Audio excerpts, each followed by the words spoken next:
my life. Every once in a while you run into somebody special.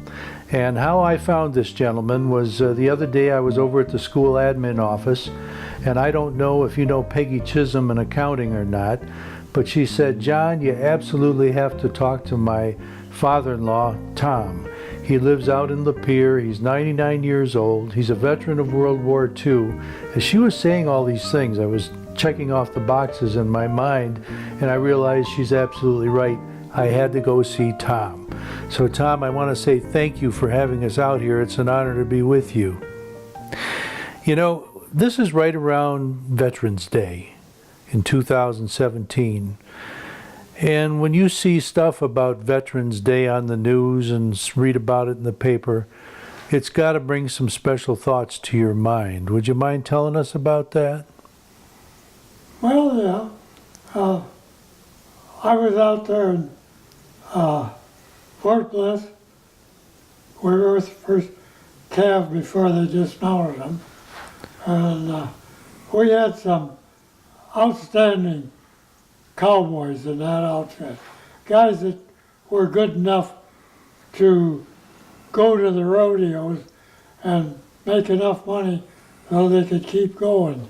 And they were world-class cowboys. We had two guys in the outfit. They were brothers. One was Tom, and the other one we always called Mitch. And Mitch had a finger right off his hand where he was a dally roper.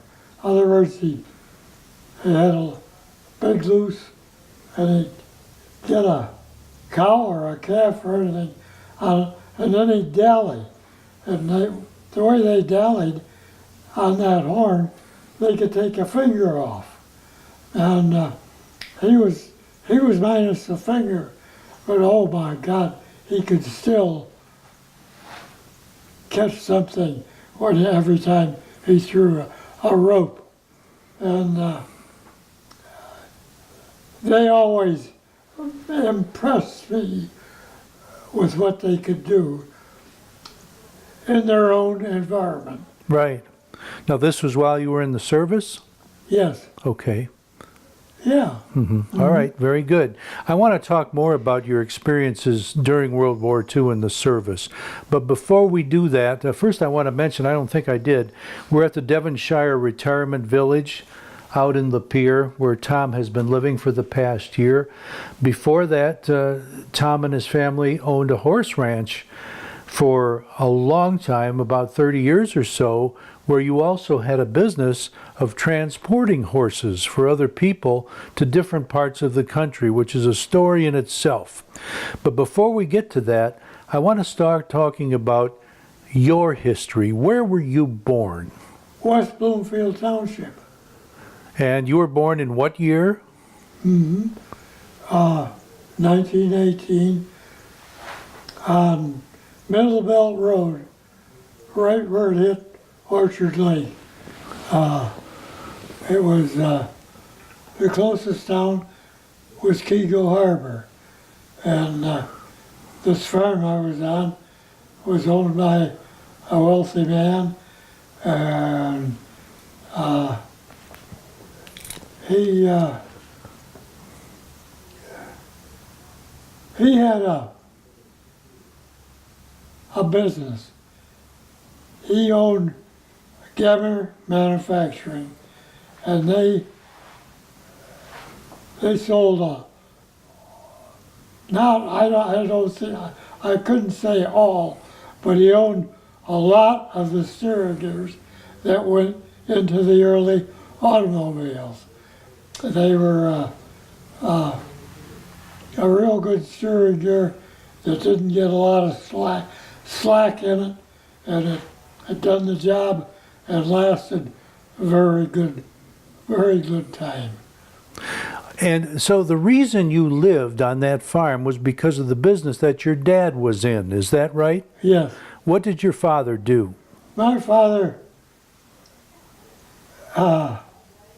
they farmed on that farm and milked a herd of cattle, but he also would he would go over to Canada, and he could buy horses there. A lot of them were standard breds, harness horses, but they could jump, and he made hunters out of them. And at that time, there were Grosse Pointe Hunt and Bloomfield Open Hunt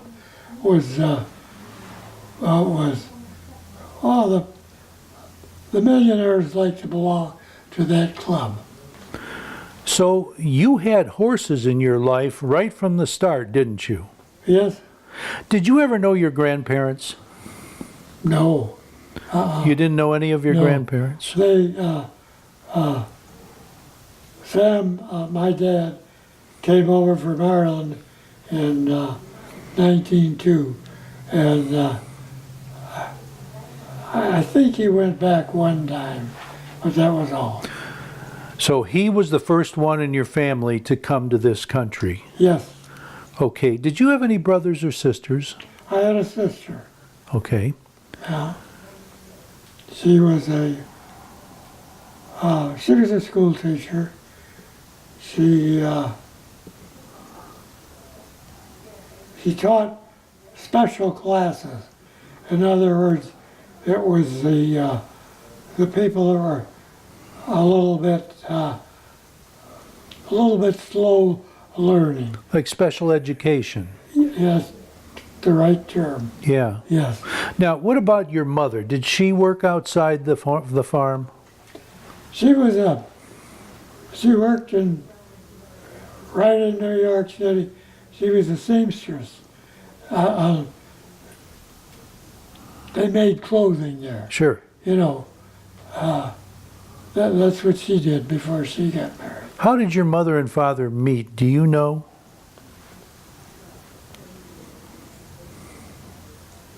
They were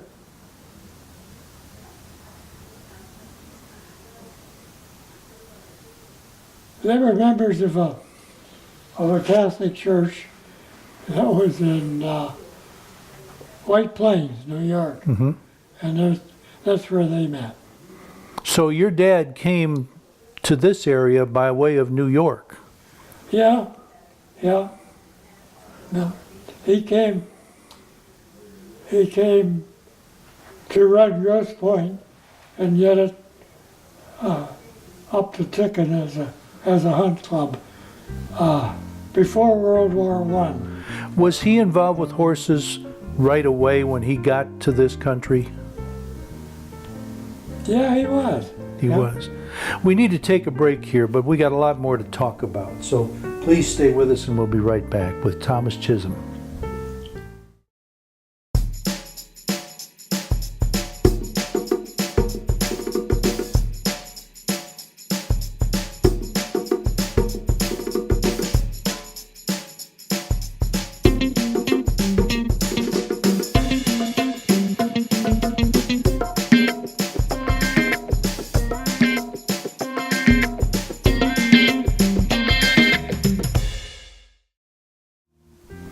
Back with Thomas Chisholm out here in Lapeer, talking about your father getting into the horse business.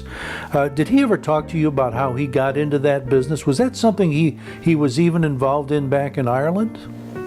Well, he came from,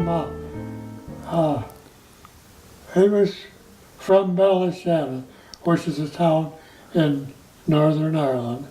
Have I said this before? No. And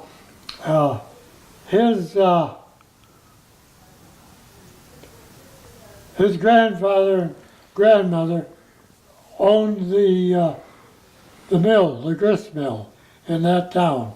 In other words, you know, they'd have their wheat ground into flour there. But they also had a sale every weekend, and they sold horses and cattle, pigs, everything, you know. So he ran kind of an auction, I would imagine, huh? That's what it was, yes. And as he was growing up, he could look at a horse and tell you if he was a sound horse or a lame horse or something that you either wanted or didn't want. So he got a feeling for horses. That's right. Was his father involved with that sort of thing? This sounds like something that may have gone back a long ways in your family. It did. His father was Scottish, and of course the Chisholm name is Scottish. And he came over from Scotland. They used to ship livestock back and forth and sell it. And the Scotchman, they had a daughter. My grandparents had a daughter, and he married her. And that's the way it went. That's the way it went, huh? Yeah. Let's go back to talking about your life beginning in Bloomfield. That area is a lot different now than it was back then, I'm sure. Share some of the memories that you have, some of the early memories of being on that farm in Bloomfield Hills. Well, it was, what they call it, the road's still there, and they call it Hillwood. And I ran back through E.P. Hammond's estate. And there's a Hammond Drive back there too now. yeah, that's right. I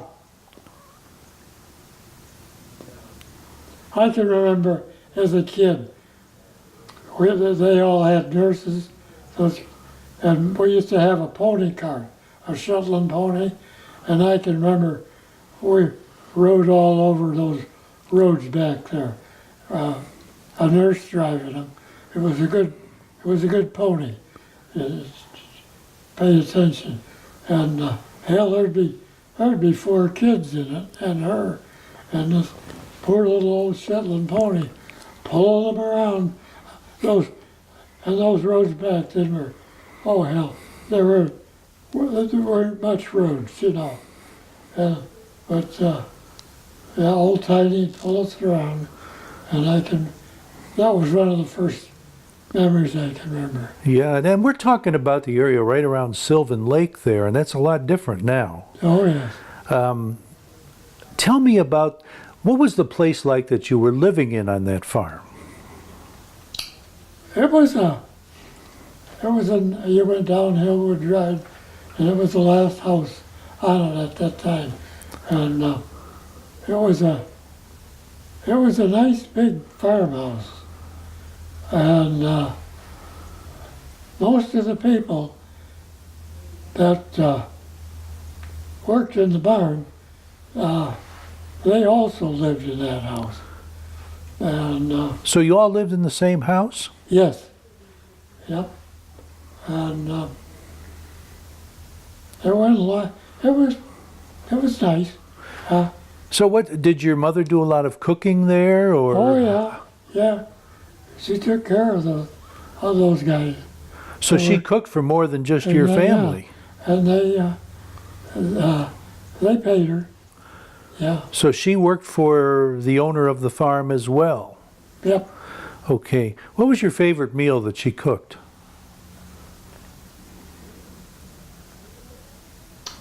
Oh, she used to make a rolled roast.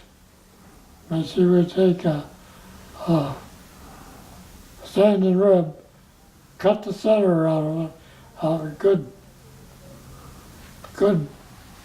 butcher, cut the whole center out of it, lay it out on the counter, and then roll it right up, and put it in the oven in a big baking tin, and cut potatoes into quarters, put it in the oven, and leave it in there for I don't know how long, and slice it off, and you had potatoes and whatever, you know, spinach. It was a good meal. Now, were you able to spend a lot of time with the owner's family as well? With what? The owner of the farm, did you spend a lot of time with their those kids- family? we all played together. They mixed it up. Yeah. Oh, okay. Yeah, we all played together. I was the youngest one in the bunch.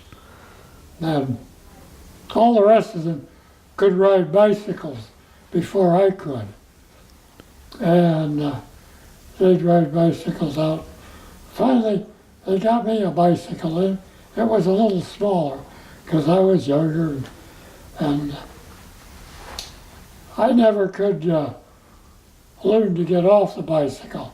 I'd ride the bicycle up, and when I wanted to get off, I'd just jump off and let the bicycle go hell west and crooked. I have a granddaughter like that. How old were you? Did you start school when you were still living on that farm? I started school in Pontiac at the Catholic school. No, I didn't. I started right in West Bloomfield, and Bloomfield Center. There was a school there, and it was the first floor and the second floor. And I went there for a while, and then the next year I went to St. Fred's in Pontiac. Uh-huh.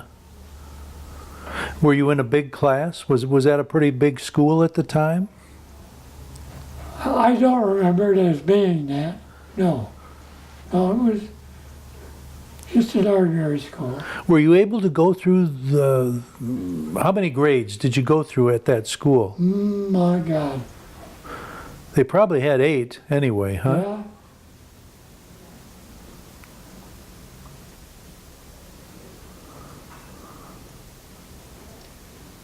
We left Hammond and we went down east to a little town called Leroy, New York. What caused that to happen? Why did that happen? Why did you move? They made E.L. Woodward. He was a Jello King, I told you that. And they made him MFH. You know, there's the Master of Foxhounds in Geneseo, Genesee Valley. The Wadsworths were there, and they had hunted. And what his job was to get E.L. Woodward so that he was out riding in the hunt. He had, up till that time, I don't think, he had never been much of a horseman. Okay. I need to take a break right now. We're going to come back and pick up on that in just a moment, okay? So hold that thought. Don't go away. There's a lot of history to Oxford.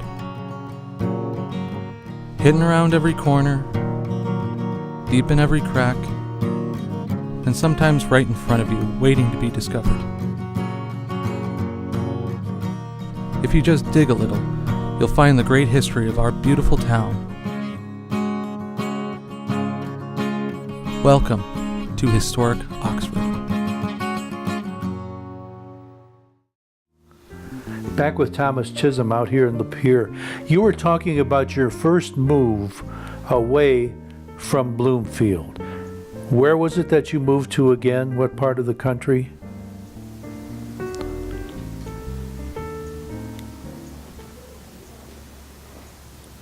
What city was it in? My dad went to Geneseo, Okay. and he and EP had Hammond had a deal, and they sold a lot of horses, Right. and he had a pretty good bunch of cash, and he was going back to Geneseo to buy a farm Okay. and start farming. So your dad wanted to buy a farm of his own. Yeah, he was a good farmer. So where did he go? Where did he buy that farm? He never did buy it. Oh, he didn't. Never did buy it. He put it in the stock market Ah. and lost it all. Oh my. But that's not a good story. Yeah. Put it in the stock market. But you mentioned that somebody had a business regarding foxes and horses. The name Woodward was mentioned. Yeah. Tell me more about that. That was kind of involving your life after Bloomfield, wasn't it?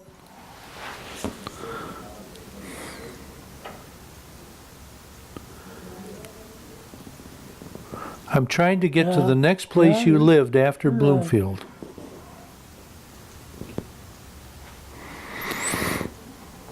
That's okay, take your time.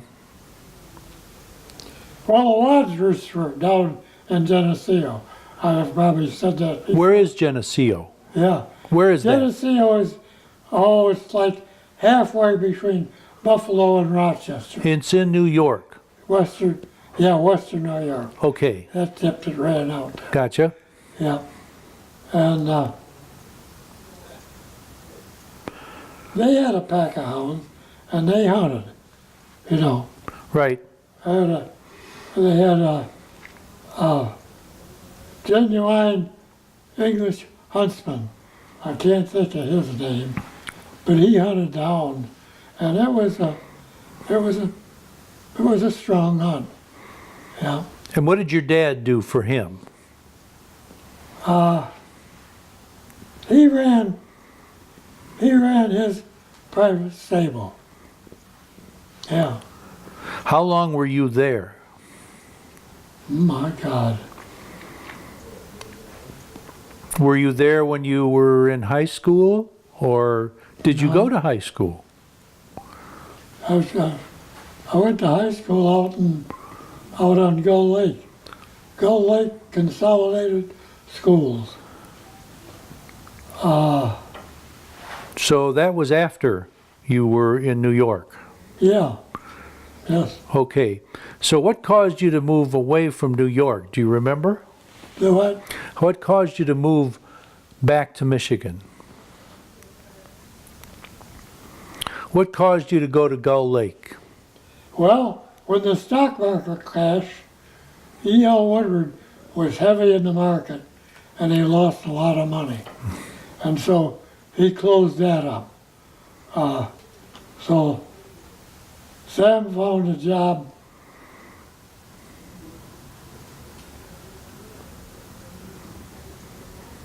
out in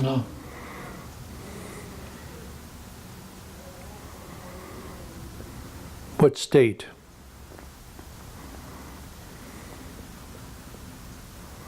geez, Did he come back to Michigan? I think he did. There was a farm there, and I was a kid there, and that was the Ordways out on Gull Lake. Okay. Yeah, and there wasn't a hunt around there anyplace, and they wanted to do that, and they rented a place in Metamora, up on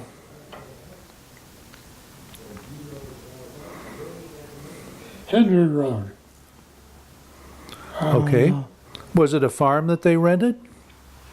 It was a farm, really, but the part they rented wasn't a farm. It had barns on it, and it had a house on it, and but there was more to it than the part they rented. Right. More farmland, and Was your dad still involved with horses? he stayed right there. Yeah, I went to school in Oxford. Did you spend all 4 years in high school in Oxford? No, I don't think I did. I spent part of it out on Gull Lake, Right. and then we came to Oxford. So you moved back towards Oxford. Where did you live when you were around Oxford? Well, there wasn't any buildings on the farm that he went to, and there was a big old farmhouse that had been built out of a barn, had great big beams in it. It had bricks and a great big living room, and just hardly any room around it. And but then they built us a new house out on one of the hills. Is that when you started school in Oxford? Huh? Is that when you started school in Oxford? Yes. Okay. Yeah. Was that a good thing for you, going to school in Oxford? Yeah, it was. I had a lot of fun in Oxford. Were your classes very big? I don't remember. I think when I graduated, I think there was like 40 people. In 40 people. it. Yeah. What did you like working on the farm? Oh yeah. Yeah. You enjoyed being around Yeah, oh, horses? A lot of the kids that I went to Oxford with and graduated with, they all went in the shop right away. Uh-huh. And they made good money. Hell, they all had nice cars and everything else. Hell, I had no Model A Roadster. So when you graduated from high school, did you continue to live with your parents on the farm? Yep, And you continued to work with horses? yep. What were you thinking of as far as what you wanted to do with your life at that point? I didn't have the slightest. You really didn't know? Yeah, Okay. We're going to have another episode with you. So you don't go away, Thomas, and I won't go away either, and you don't go away. And join us for episode 2 with Thomas Chisholm. Thanks for joining us on My Life.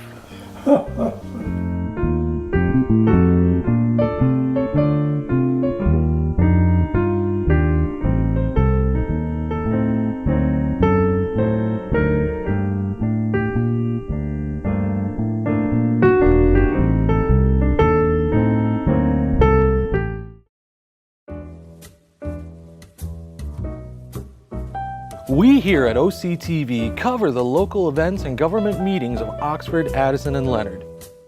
We also produce and edit programs for you viewers out there.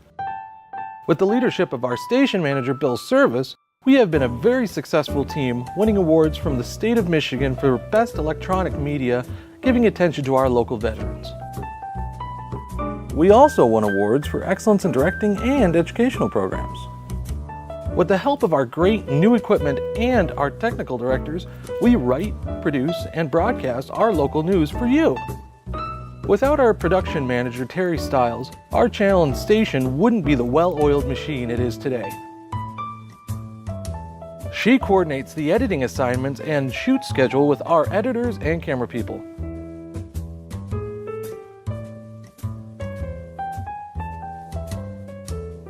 OCTV and its communities make a great team.